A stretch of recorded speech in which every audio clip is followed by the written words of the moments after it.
So we don't have to be counterintuitive with counter intentions. Don't place intentions that you don't want to disrupt your manifestations, the expression that you have within oneself, to be divine, to be connected, and to alleviate all of the stress in your life.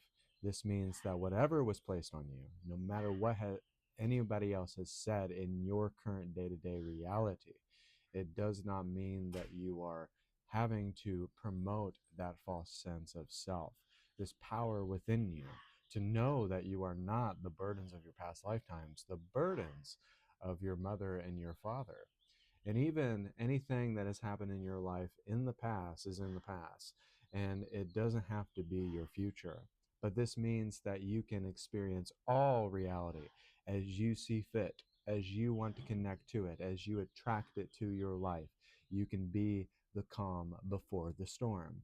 You can be the divine expression of what you want to carry out within your life, the leader that follows its duty, the ability to appreciate authenticity, that anything that happens in your life, negative or positive, damning, condemnation, destruction, breaking your leg, whatever it may be, whatever is happening in your life in this precise moment is not hurting you, it's serving you. That was the mic drop. So, any agreement that you make, any pact that you make towards yourself, never, and I mean never, choose to be not what you want to become. Be authentic. Be true to who you are. Be present towards life.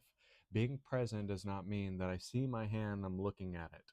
That's not presence.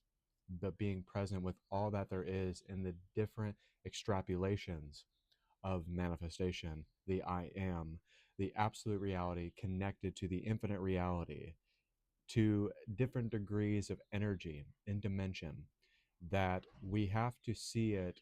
We have to see our faith in volume. We have to see life being fully present and see that our faith has different ways that it can sound off. And being vibrationally sound means that we encompass all of our polarities. This means that we generate a charge, an eccentric nature of what we actually are. We are energy, we are excitement, we are what gives life to everything, and that gives the nutrients that it needs within its own reality. We are the organism that change from cell to cell, from the protons to the neutrons, to give life to everything, to embrace it all here and now, and see that every time that you perpetuate a false sense of agreement, you're not in the power of agreement. You're not in the power of connection. That's why people come into my lives all the time asking about, oh, did this person find me more attractive than the third party? And then I tell them, yes.